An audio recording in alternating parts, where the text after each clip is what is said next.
เนี่ยอย่างถึงมีแต่การดื่มเหล้าอย่างมีกะขี้เหล้า ญาติโยมทั้งหลายอันนี้แสดงว่า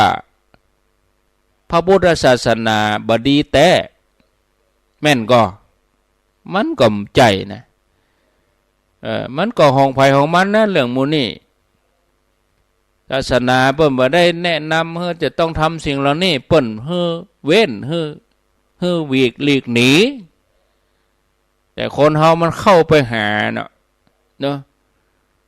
เรื่องคนไทยในประเทศไทยนับถือพุทธศาสนากันเกือบทั้งประเทศมันก็มีความจริงอะ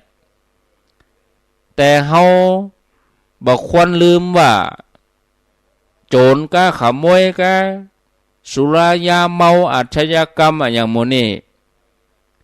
เป็นข้อเว้นข้อห้ามทางพระพุทธศาสนาการที่คนบ่ทำตามเนาะบ่ทำตามที่ศาสนาได้บอกเขาจะถือว่าเป็นความผิดของคนหรือว่าเป็นความผิดของศาสนาศรัทธาญาติโยมว่าศาสนาพุทธมันบ่ดีมีกะขี้เหล้ามีกะขี้ลักมีกะอาชญากรรมไปโทษศาสนาว่าศาสนาบ่ดีก็คนแบบปฏิบัติไปโทษอย่างกับศาสนาเนาะในผืนแผ่นดินนี้ญาติโยมมีทรัพยากรอันมีค่ามหาศาลไผๆก็ฮู้แต่บ่มีไผเอาทรัพยากรนั้นมาใช้ให้เป็นประโยชน์เนี่ยก็คงจะต้องยากจนคัดสนเหมือนเดิมเขาจะถือว่าคนที่ยากจนเป็นความผิดของไผเป็นความผิดของคนนั่นหรือว่าเป็นความผิดของทรัพยากรแต่บางคนเปิ้นก็กล้าขายร่ำรวยนะทรัพยากรนี่น้ำกาอันยังกาเนี่ยเปิ้นเอามาแปรรูปแปรร่างดินกาอย่างกาอย่าทรัพยากรนี่ธรรมชาตินี่เอามีกาเอามาเป็นกาเป็นศิลป์แต่บางคนขนาดถึงขั้นขยะบ่ได้เปิ้นเอามาเป็นกาเป็นศิลป์ได้หมดอะแต่คนที่บอกว่าบ่มีอย่างบ่มีราคาบ่มีรายได้อย่างบ่ตัวเก่าขี้ค้านเนาะเปิ้นไปการไปงานกันเปิ้นปลูกก็แล้วยังมาลูกเตื้อเปิ้นพอไปกาดแล้วเปิ้นพอเลิกวัดแล้วยังบ่ลูกเตื้อมันจะไปเจริญได้อย่างใดญาติโยมท่านทั้งหลายเรื่องข้อห้ามทางศาสนาเรื่องคำสอนของศาสนาก็อย่างเดียวกันศาสนาแล้วก็ผู้เผยแผ่อย่างอาตมาเขาเนี่ยนะทำได้เพียงแต่ว่าบอกบ่ได้เนาะจี้ตางแห่งความเสื่อมบอกตางความเจริญฮือเหมือนกับคุณหมอตรวจโรคเนี่ยเมื่อตรวจไปตรวจมากับพบโรคหมอเพิ่นก็รักษาจ่ายยาไปเนี่ยให้กับคนป่วยคนไข้ถึงเวลากำหนดคนไข้จะต้องกินยาตามเวลาที่หมอสั่งแต่คนป่วยคนไข้นั่นบ่ได้ปฏิบัติตามเปิ้นให้กินยาก็บ่กินเปิ้นให้มาตรวจก็บ่มาตรวจเมื่อบ่หายจะโรคจะไปโทษไผโทษหมอไปโทษอย่างหมอเปิ้นบอกให้แล้วโลเนี่ยอาการของโรคมันนักเข้าถือว่าเป็นความผิดของหมอกาก็ว่าเป็นความผิดของยามันก็ต้องเป็นความผิดของตัวเองนั่นญาติโยมเนาะเรื่องศาสนานี่ก็เหมือนกันญาติโยมผลเสียทางสังคมที่ออกมาเป็นเพราะคนเฮาเนี่ยทำบ่ถึงหลักศาสนาทำบ่ถึงแก่นเปิ้นทำดีบ่ถึงแก่นทำดีบ่ถึงหลักเพียงศีล5ก็ยังมีคนรักษาน้อยเนาะศรัทธาญาติโยมมันก็เลยยากจะไปโทษไผญาติโยม เขาเคยได้ยินนักมวยคนสำคัญของโลกนักมวยแชมป์โลกให้สัมภาษณ์ก่อนที่ขึ้นชิงแชมป์โลกนี่การชกครั้งนี้เนี่ยเปิ่นกำหนดว่ามวยสากลนี่ชกอยู่15 ยกเนาะแต่นักมวยนี่ไปซ้อมมาแล้วเนี่ย300 กว่ายกเองหรอ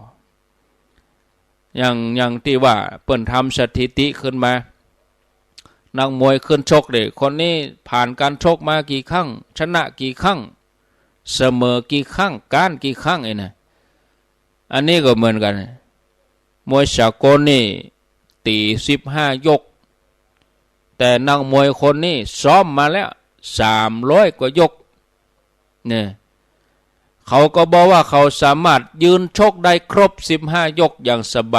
บายไม่มีปัญหาผ่านมาแล้ว300 กว่ายกอันนี้มาชกครั้งนี้15 ยกนี่ไม่มีปัญหานี่หรอญาติโยมท่านผู้ฟังแล้วก็คงจะแปลกใจจะได้แปลกใจว่าชกแต่15 ยกแจนแต่ว่าเนี่ยอย่างนักมวยถึงซ้อมมาถึง300-400 ยกก็ต้องว่าซ้อมเผื่อไว้เพราะว่าชกแต่เนี่ยญาติโยมกับการซ้อมนี่มันต่างกัน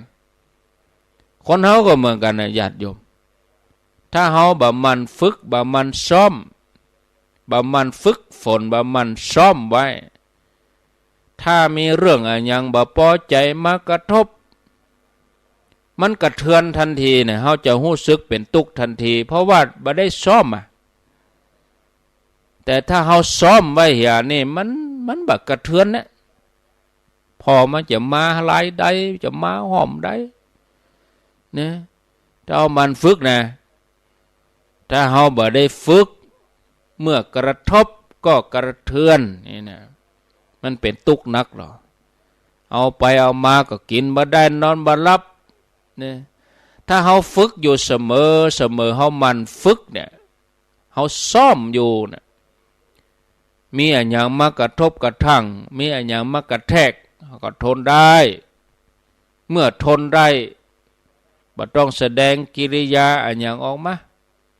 เนี่ยยกตัวอย่างบริษัทผลิตรถยนต์เมื่อผลิตรถยนต์ออกมาแล้วเขาก็ทำการฝึกทดสอบสมรรถภาพของรถยนต์คันนี้ใจตามที่โฆษณาแต่ก็บางทีรถยนต์คันนี้เนี่ยโฆษณาเรื่องความปลอดภัยแปลงออกมาใหม่ๆก็ต้องมีการฝึกเอาไปจนกำแพงจนเครื่องกีดขวางฝึกไปตั้งตรงตั้งนาตั้งป่าตั้งแพะลงดอยขึ้นเขาลงดอยลุยน้ำการทดสอบการฝึกอย่างอีกก็ใครรู้ว่ารถเนี่ยมันแข็งแกร่งมันอ่อนแอติ่นไหนต้องแก้ไขตัดใดคนเฮาก็เหมือนกันนะญาติโยมต้องฝึกดังภาษิตบาลีที่ปรากฏว่าจิตตังทันตังสุขาวาหังจิตที่ฝึกได้แล้วนำความสุขมาเฮ้คนบางคนเงินจำนวนพันจำนวนหมื่นหันเป็นธรรมดาบ่ไปโคดไปโกงอะไรอย่างอายฮื้อป่นแต่บ่กองเป็นเงินแสนเงินล้านบ่ไหวแล้วเปิ้นเอามาจุมาจอบมาล่อน้อยก็ตะคุบเลยเมื่อตะคุบเลยก็เอาไปเอามาก็เป็นเหยื่อของแก๊งต่างๆที่เปิ้นเอากล้าเอาสินเอาเงินเอาทองมาจอบมาล่ออันนี้แสดงว่าอ่อนซ้อมเนี่ยฝึกหน่อยไปหน่อยคนบางคนถึงแม้จะถูกด่าแต่ก็บ่เกลียดบ่โคตรเนี่ยญาติโยมแต่บ่กองไปด่าถึงขั้นบุพการีด่าพ่อด่าแม่นี่มันอดได้หรออันนี้ก็อ่อนซ้อมไปเนาะ โลกธรรมเนี่ยเป็นว่าธรรมดาของโลกมีลาภเสื่อมลาภมียศเสื่อมยศมีคนฮักก็มีคนบ่ฮักมีคนชอบก็มีคนชังมีสรรเสริญก็มีนินทาเมื่อมีสุขก็ต้องมีทุกข์มันเป็นของประจำโลกญาติโยมกูคนที่เกิดมาก็ต้องปะเมื่อเขาต้องปะเขาต้องฝึกใจของเขาเอาไว้วันใดวันหนึ่งเขาต้องปะได้มาก็ต้องเสียไปเมื่อเขาเอายศมาฮื้อเขาก็มีสิทธิ์ถอดยศเขาได้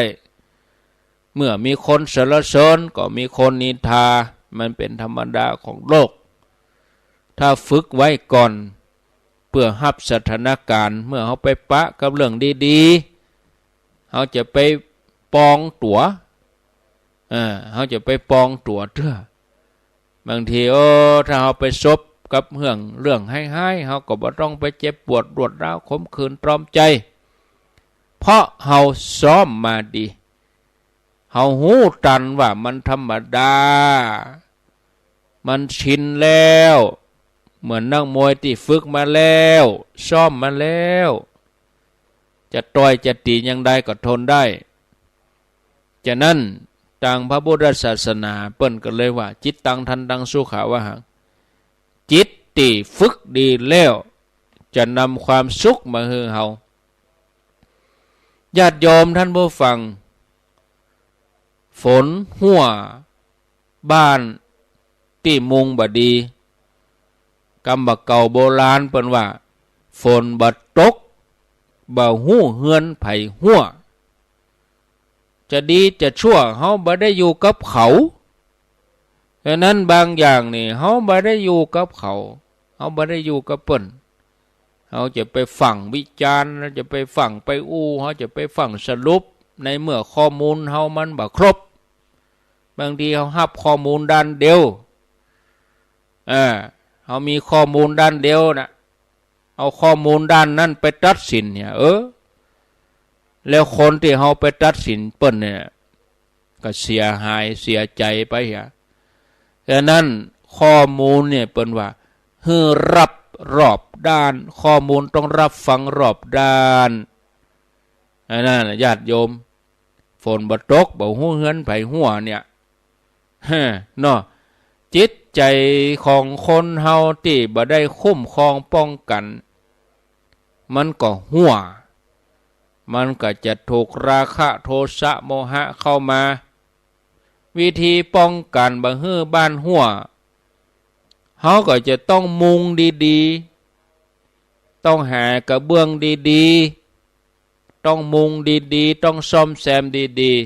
ๆบังแดดบังฝนบังลมบ่ให้หัวคนที่อาศัยอยู่ในบ้านนั้นจะได้สบายจิตใจของคนเฮาก็เหมือนเดียวกันนะญาติโยมถ้าเปิดหับมดอีนะ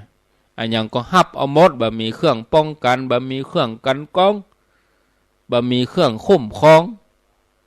ก็จะถูกฝนราคะฝนโทสะฝนโมหะหัวหดจิตใจจะทำให้พวกนั้นน่ะเกิดความยินดียินให้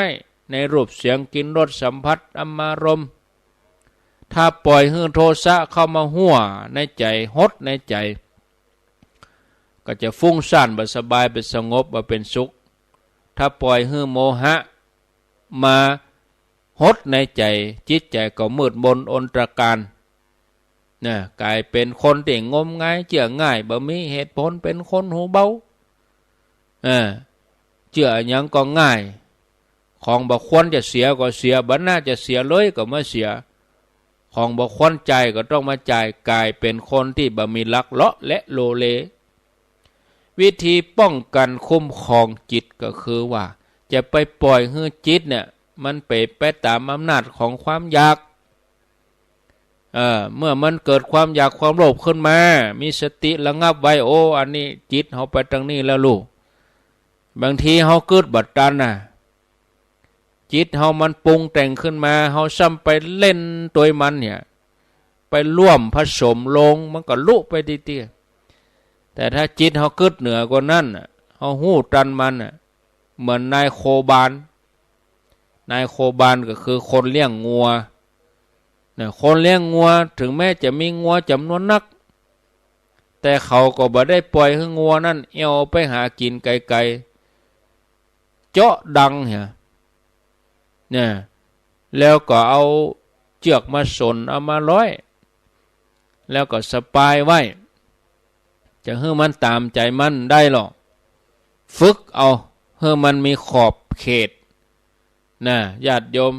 มีตีถึงเวลาพักก็พักเอาเข้าแหล่งเข้าคอกไปจะมีงัวกี่ตัวกี่ร้อยตัว10 ตัวก็เอาไปอยู่ในคอกก่อมไปไหนจิตใจคนเฮาก็เหมือนเดียวกันนะญาติโยมเนี่ยผู้ประพฤติตามอำนาจจิตย่อมลำบากมันจะกึดอันยังก็เฮอมันกึดแต่ว่าต้องมีขอบเขตว่าอันยังควรกึดอันยังบ่ควรกึดอันยังกึดได้อันยังกึดบ่ได้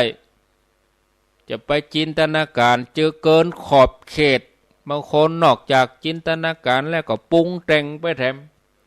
เอากำอูคนนั้นคนนี้มาผสมกันปรุงแต่งเข้าไปจิตก็จะเพ้อฟุ้งซ่านวุ่นวายนะถ้าเกิดแล้วมันเป็นผลอย่างใดอย่างใดญาติโยมพิจารณาเอานะอย่างที่เฮาเกิดไปบางทีมันเป็นผลเฮาก็บ่ควรคิดแล้วนะเรื่องที่แล้วไปแล้วเมื่อหลายเดือนหลายปีก่อนเก็บเอามาคิดมันเกิดประโยชน์มันเสียเวลานะเรื่องที่ยังมาบ่ถึงก็เก็บเอามากังวลต่างๆนานาจนแบบเป็นว่ากินบ่ได้นอนบ่หลับเป็นสมาธิต้องตัดให้หมดเอาจิตมาจดจ่อแต่ปัจจุบันที่แล้วก็แล้วไปที่ยังมาบ่ถึงก็บ่ต้องกังวลมันจะเสียการเสียงานทำปัจจุบันให้ดีที่สุดแต่ว่ามันแล้วไปแล้วมันผูกยังมาถึงเตื้อวันนี้นี่กะทำให้ดีที่สุดถ้าวันนี้ดีวันผูกก็ดีแล้วอดีตก็จะดีตัวมาเนาะต้องรู้จักฝึกหัดบังคับจิตบ่ได้ประพฤติตามอำนาจของกิเลสนะเพราะคนเฮานี่กึดอันหยังก็กึดง่ายอู้อันหยังก็อู้ง่ายแต่เวลาทำนี่มันยากทำตามที่กึดไว้น่ะมันยากกึดจะเป็นนายกก็ได้กึดจะเป็นไผก็ได้หมดมันผิดไผก็อยากเป็นนะแต่เป็นตามความอยากได้เนี่ยมันจะมีกี่คนเกิดอยากจะเป็นเศรษฐีเกิดอยากจะมั่งมีก็เกิดได้แต่เป็นไปตามที่เกิดจะมีสักกี่คนฉะนั้นญาติโยมอันที่มันบ่ควรคิดก็เลิกเสียเวลานะแล้วก็มาพิจารณาให้เกิดธรรมะทุกสิ่งทุกอย่างเนี่ยมันมีเกิดขึ้นตั้งอยู่ดับไปทั้งนั้นอู้ไปกับเวลาก็ไล่มาประเด็นนี้ก็หันว่าพอสมควรแล้วอู้มานี่ชั่วโมงกึ่งบางท่านว่าโหไปถึงยังก็จัดมาตี 4แล้วบางสถานีเปิ้นฮับตี 5เนาะตี 4ก็ได้ยินบางท่านเปิ้นก็ฟังอินเทอร์เน็ตเอาถ้าจะจัดต่อนี่ไหวแล้วนะเหมือนตะวามาเจ้าโอ้บ่ใครไหวมึงมังเจ็บหัวตัวแล้วก็ตาก็เริ่มที่จะมัวฟังบ่ใครมึนหรอก็เลยพักผ่อนลาพักผ่อนแต่ว่านี่แล้วก็สมองเฮาเวลามันถือนี่มันถึงออกอาการแต่มันกึดอย่างมันไข้ลงทึมแต่ได้พักให้กรรมก็ดีแล้วเอาละญาติโยมขอเจริญปอนเจิญโทรมาไผจะอู้จะแจ้งผลการรับฟังฟังอยู่ที่ไหนจังใดก็โทรเข้ามาที่เบอร์นี้ รา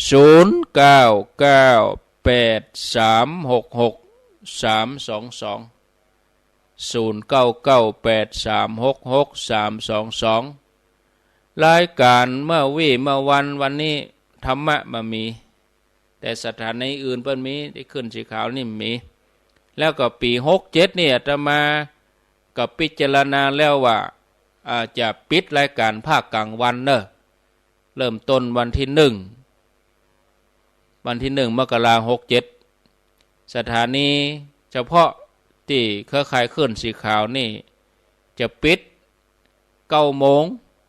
ไปเปิดแถมกรรมก็6 โมงแรงเนอะอันนี้ก็แจ้งฮือทราบรายการภาคกลางวันปิดไปเปิดเมื่อค่ำเอาจะเริญพรกราบไหว้สาครับหลวงพ่อครับอ้าวโทษจากไหนเน้นครับเน้นดินที่อยู่ที่พักส่งทาลายสายครับอันฟัง104.5นะครับชัดเจนนะครับเป็นเน้นกะเน้นบ้านอย่างวัดอย่างครับวัดอย่างที่พักส่งซัพเพอันทำอนัตตาครับบ้านทากะที่ครับหมู่16ลายสายแต่บนทางสับเศร้านี่ครับลำปูนนี่ครับได้ยินชัดดีเนาะครับชัดครับ104.5ที่วัดฝ่ายหินนี่นะครับโจกดีเนอะเน้นเนอะครับสวัสดีเนอะขอบคุณนมัสการนะครับครับชัดเจนเลยครับโอ้ลูกเน้นปุ้นท้าลายสายเจริญพรนมัสการค่ะทำประตูอยู่ดอยน้อยพัฒนาหนองหานสนใจค่ะแม่กรกมลแม่กรกมลเหมือนกันค่ะชัดเจนค่ะวัดฝ่ายหินเนาะค่ะฟังวัดฝ่ายหินอนุโมทนาวันที่11จะไม่ได้ไปแต่จะฝากเขาไปเป็นยังเนอะเป็นยังฝากมาก็ได้โมทนาบุญ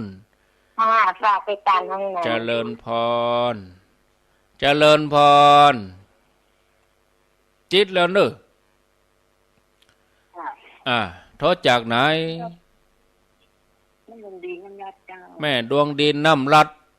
เสียงบัดดังแม่เสียงเบาไปฟังชัดดีเนาะท่านพระครูโฉมก็ม่วนเจ้าท่านพระครูฟังม่วนอยู่ก้ามันพูกก็จะได้มาเจ้าน้อยมันพูกนะแม่เนี่ยมันคือหัวข้อนี่มันจะเป็นยังไม่ได้มาก็ฟังเบิ่นทายทอดท่านกะนึกฟังทายทอดเสียงเอา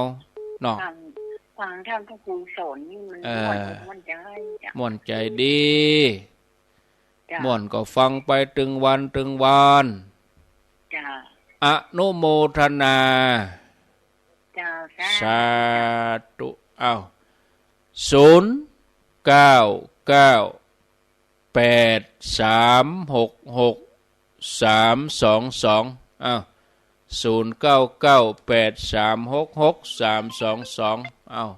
จริญพรจ้าเปิ่นฝากมาเนียน2เจ้าแม่ประกาศให้เปิ่นเด้อป้อนักแม่ฟองจานแก้วพินิจนี่เปิ่นอยู่ลำปางเหมือนทำบุญห้องน้ำ100ครับสืบชะตา100แล้วก็แม่บัวตองการที่ญาติอยู่ทำบุญห้องน้ำ100ฝากไว้ที่แม่นี่ละวันที่11เอาไปเด้ออนุโมทนาสายต่อไปแล้วก็อันแม่ตองลาธิกะเอาเข้ากรรมมาเลี้ยงเนอะวะมากะมาโจนพระเจ้าอย่างมาเลี้ยงก็มาเนอะเอามาเถอะบักคัดข้อง0998366322จะเริญพรนมัสการเจ้าแม่บุญปันตาเหียงกำลังจะเดินทางนะเจ้าแม่บุญปันจะป้ากันไปไหนอันนี้ท่านอาจารย์ทวัดด้วยกันนี่แต่งมาหมอหู้เนาะ เออ อ๋อก็เดินทางไปน่ะกับวัดปากตางเจริญน่ะกับเจ้า ผมว่าเล่นมาได้กะ ออกมาบัดเดียวจะถึงมาได้เนาะ ไปหมอนฤาษีก่อนก็ว่าอย่างไรมึงเจ้านะ 9 โมง 10 โมงบ่กะเนาะ จ้ะ โมทนา จ้ะ แม่บุญปันเจริญพร เจ้าวัดสักกะท่านพระครู โทษจากไหน ดอนใจประแดดนะ ประ เจ้า แดดดอนใจ อยู่ดีมีสุขเนอแม่ ไม่ พร นอนเจ้า โมทนา ก็วันนี้เมื่อไงอาตมาได้อยู่นะฉันเพนแล้วถึงจะได้ปิกว่าเมื่อไงนี่มีงาน ที่บนวัดพระธาตุดอยน้อยมันได้อยู่เนาะแม่ตอนบนเพนแล้วบ่ถึงจะปิกวัด0998366322เอามีเข้ามาไผจะอู้จะจาหยังก็ขอเจริญปอนโทรเข้ามาข้างแถม6 นาทีเดี๋ยวจะลาแล้วพารายการทำภารกิจต่างๆต่อไปมีก็จะลาลำปางวันนี้มันได้ยินเพราะว่าสถานีเปิ้นเงียบไปทางมจรลำปางก็บ่ได้ตัดระบบบางทีมันก็คัดข้องพ่องนะญาติโยมมันธรรมดาความแน่นอนคือความไม่แน่นอนอันยังก็จ้างจะไม่เหมือนดังใจเฮามันเป็นไปไม่ได้ทุกอย่างมันเปลี่ยนแปลงหรอเจริญพร ไปสาเจ้า โตจากไหน แต่งมาสวยเจ้า อำเภอแม่สวย เจ้าไปสวยสีถ้อยเจ้าอยู่ สีถ้อย ดอยไปเจ้ายังมีไปเจ้า ฟังคลื่นนั้นเวียงป่าเป้าเรดิโอเนาะ เจ้า โมทนา จังหวะทุกโตนทุกองค์ สา แต่ ธุ โถก็เหมือนตามเปิ้นนะเจ้า ยินดีเนอะ เจ้า สาธุอ้าวก็ขอบคุณทีมงานของคุณดารุณีด้วย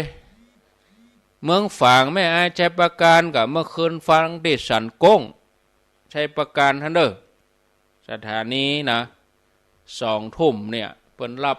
สัญญาณของทีมงานคุณดารุณีเจริญพร เจ้า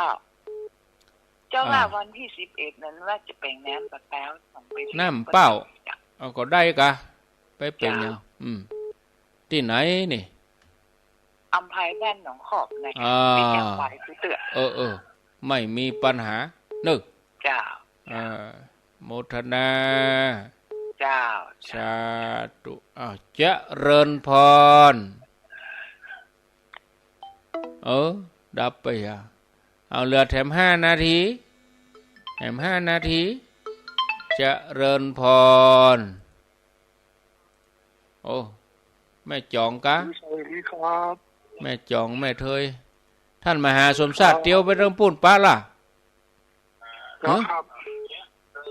ปะแล้วกะ ฟังเป็นประจำนะค นั่ รั น แก ถามว่ามหาสมศักดิ์เปิ้นเตียวไปจังลี่บุญปะแล้วกะปะเปิ้นล่ะ ยังบอกแป๊นะครับต้องปีที่2ของแม่นะครับ ออกไปเปิ้นเตียวประพดแม่ตื่นเพิ่นแล้ว จะบอกว่าผมอยู่ไม่เกี่ยวนะครับ อันกะรอฟังหันกะเด้อรอติดตามฟังหันโมทนาเจริญพรพอถึงไม่ตื่นไปล่ะมาที่บ้านลุงทอนไปล่ะลุงทอนแม่ตื่นบ้านดีเจบัวไปแล้ว0998366322มีเข้ามาเตียวลูกลำปางบุญมาก็จะมาออกทางงานลี่วันนี้เข้าบ้านห้องแล้วก็มาเวียงหนองล่องแล้วก็ถึงด้วยรอถ้าจะเป็นวันพุกเนาะวันนี้คงจะอยู่บ้านห้องเวียงหนองล่องนี่นะหมดเวลาหมดขอนำรายการจากลาศรัทธาไปก่อนโชคดีมีใจเหมือนกันกู้คนกู้ตั้นอายุวันโนสุขังปะลัง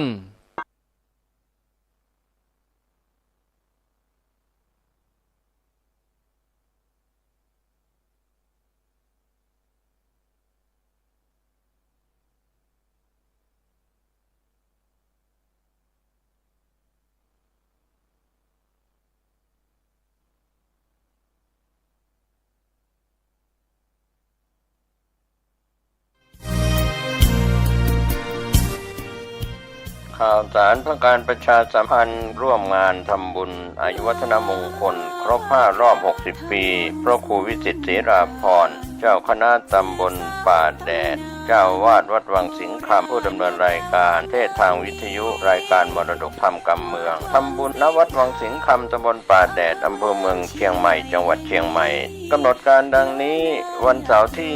16 ธันวาคมเวลา 15 นาฬิกาประกอบพิธีทักษิณานุปทานประกอบพิธีสวดสะเดาะนพเคราะห์วันอาทิตย์ที่ 17 ธันวาคมเวลา 9:30 นาทีจุดธูปเทียนบูชาพระรัตนตรัยไหว้พระสมาทานศีล 5พระสงฆ์เจริญพุทธมนต์สืบชะตาแบบล้านนาถวายทานต้นเงินต้นทองต้นเพชรและต้นมหาทานบารมีถวายเครื่องทยทานแด่พระสงฆ์อนุโมทนาถวายภัตตาหารเพลแด่พระสงฆ์และสามเณรและเชิญแขกผู้มีเกียรติร่วมรับประทานอาหารแบบโรงทานคณะศรัทธาศิษยานุศิษย์เข้าแสดงมุทิตาสักการะและรับของที่ระลึกเป็นเสร็จพิธีท่านที่จะร่วมเป็นเจ้าภาพถวายทานต้นเงินเพื่อสมทบกองทุนนิธิวิจิตรศรีราภรณ์และร่วมเป็นเจ้าภาพสังฆทานติดต่อ 081-783-6540 หรือจะบริจาคผ่านธนาคารกรุงเทพสาขาถนนช้างคานเลขที่บัญชี 423-039-8580 ชื่อบัญชีพระครูวิจิตรศรีราภรณ์ก็เป็นข่าวสารงานบุญงานกุศลทำบุญอายุวัฒนมงคลครบ5 รอบ 60 ปีพระครูวิจิตรศรีราภรณ์เจ้าคณะตำบลป่าแดดเจ้าวาดวัดวังสิงห์คำตำบลป่าแดดอำเภอเมืองเชียงใหม่จังหวัดเชียงใหม่เสาร์ที่ 16 และวันอาทิตย์ที่ 17 ธันวาคม 2566 เชิญท่านร่วมงานนี้โดยพร้อมเพรียงกัน